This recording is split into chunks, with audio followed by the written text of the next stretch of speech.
भाई मैं नमाज पढ़ने लगा हूँ, क्या पता मेरे कंधों का बोझ खत्म हो जाए।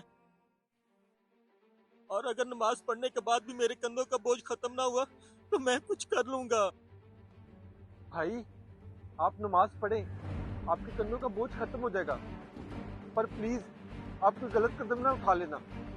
भाई मैं कोई गलत कदम नहीं उठाना चाहता, लेकिन मुझे बहुत तकलीफ हो रही है। ऐसा लग रहा है जैसे मेरे कंधों की हड्डियां टूट रही हो। ओहो भाई, ये तो आपके साथ बहुत बुरा हो रहा है। भाई प्लीज तुम कुछ करो, ये दर्द मुझसे बर्दाश्त नहीं हो रहा। भाई आप हौसला रखें, मेरे पास ही मस्जिद है, मैं अभी इमाम मस्जिद के पास जाता हूँ, इंशाल्लाह सब ठीक हो जाएगा। ठीक है भाई, जल्दी करो।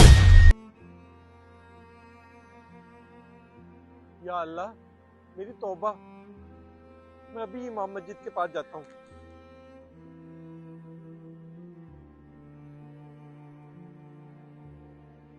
अस्सलाम वालेकुम मौलवी साहब।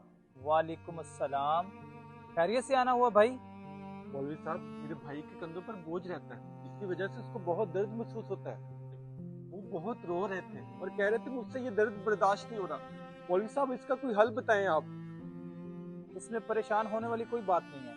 अपने भाई को कहो कि नमाज पाबंदी के साथ पढ़े और कुरान पाक की तिलावत कसरत से किया करे, इंशाल्लाह सब ठीक हो जाएगा। ठीक है मौलवी साहब, मैं अभी उनसे जाकर कहता हूँ कि नमाज पाबंदी से पढ़ें और कुरान पाक की कसरत से तिलावत करें। बहुत शुक्रिया मौलवी साहब, इंशाल्लाह अगली नमाज में आपसे मुलाकात होती है। अल्लाहू अकबर।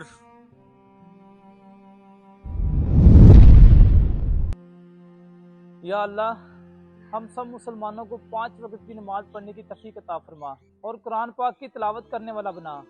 आमीन। या अल्लाह पाक हम सबको 5 वक्त नमाज पढ़ने की तौफीक अता फरमा।